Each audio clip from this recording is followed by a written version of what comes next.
नाजरीन, इस वक्त जहाँ पे डाउनटाउन डैलस के अंदर कश्मीर के सिलसिले में एक जो है ना रैली ऑर्गेनाइज़ की जा रही है, जिसमें जहाँ पे फ्रेंड्स ऑफ कश्मीर और DFW यूनिटी फोरम के लोग इकट्ठे हुए हैं।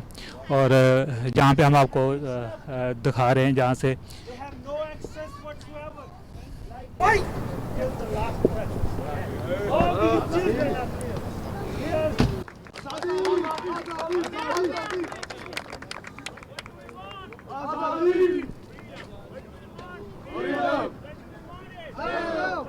Congressmen, senators, a lot of those people did not know about this. What is the director of I think I want to say I want to tell you one practical aspect. और इसमें बहुत सारे लोग जो Pakistani community के भी हैं और इसमें जो है ना दूसरी कम्युनिटी के भी हैं, जैसे कि जहाँ पे आपको नज़र आ रहा है सिख हज़रात बहुत ज़्यादा मौजूद हैं जहाँ पे। और जहाँ पे मुख्तलिफ स्पीकर्स अपनी तकारीर जो है ना वो कर रहे हैं। इन्हीं तकारीर के अंदर जो है ना जहाँ पे अभी आप देखें कि काफ़ी लोग आस्ता आस्ता इकट्ठे होते जा रहे हैं। नमाज मगरब का वक्त इस वक्त हो रहा है और नमाज मगरब के बाद जहाँ पे जो कश्मीर के अंदर लोग जो शहीद किए गए हैं उनकी नमाज जनाजा जहाँ पे अदा की जाएगी। और जहाँ पे उसके बाद पीसफुली जो रैली है जे अपने जो है ना अख्ताम पर पहुँचेगी। तो जहाँ पे अगर आप देखें जहाँ पे जो है ना बहुत सारे लोग इस वक्त उन्होंने जो है ना वो तो आई विल से हम क्या चाहते आजादी, हम क्या चाहते आजादी, तुम्हें देनी होगी आजादी, तुम्हें in 1982 and after that like it was 3 days siege and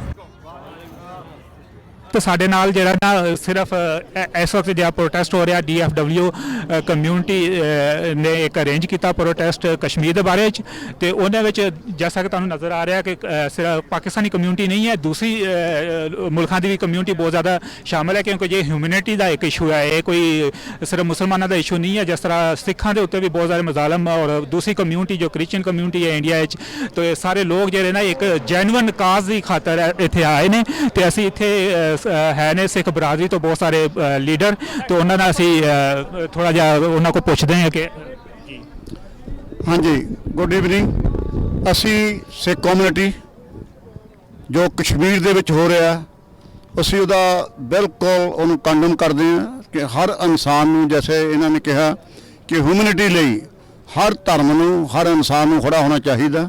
Sikh community from the beginning always with Kashmiris असी अपनी फाइट भी लड़ रहे हैं। जिमें रेफरेंडम 2020 हर इंसान नूं आज़ादी का हक है, उन्होंने अपनी किस्मत घड़न का हक है तो ये कश्मीरियों नूं जरूर मिलना चाहिए। तो जो भी हिंदुस्तान हिंदुत्व ताकत कर रही ने वो सारी ही मिनोरिटी नूं बहुत बड़ा खतरा है। पर जो फिलहाल इस समय रीसेंटली कश्मीर च हो रहा है क्योंकि असी भी फील द पेन असी जानते हैं ये साढ़े ते भी गुजरियां ने अज भी गुजर रही ने। सानू सारिਆਂ ਨੂੰ इकट्ठे होकर इस जुल्म के खिलाफ लड़न की जरूरत है। सिख कम्यूनिटी कश्मीरियों नाल है, कल भी सी अज भी है कल नूं भी होएगी क्योंकि सिखता बनया ही जुल्म के खिलाफ खड़े होने लई है, जुल्म के खिलाफ लड़न लई है तो असी अपना फर्ज हमेशा निभाते रहेंगे। शुक्रिया बहुत बहुत आपका। जैसा कि देखा आपने कि जहाँ पे जो है ना बहुत सारी कम्युनिटी और में एक दर्द पाए जाते हैं ह्यूमैनिटी का खातर, तो इसी दर्द को लेके जो लोग जहाँ पे पहुँचे अपना कीमती टाइम निकाल के, संडे का दिन है और सुबह जो है ना ऑफिस आवर्स हैं लोगों के, लेकिन लोग जहाँ पे आए हैं और बहुत कसीर तादाद में जहाँ पे लोग आकर शामिल हुए हैं और ना सिर्फ एक कम्यूनिटी बल्कि दूसरी कम्यूनिटी के भी लोग हैं। हम इनका तहे दिल से शुक्रिया अदा करते हैं कि जो एक काज की खातर यहाँ पे जो है ना इकट्ठे हुए हैं। Thank you very much.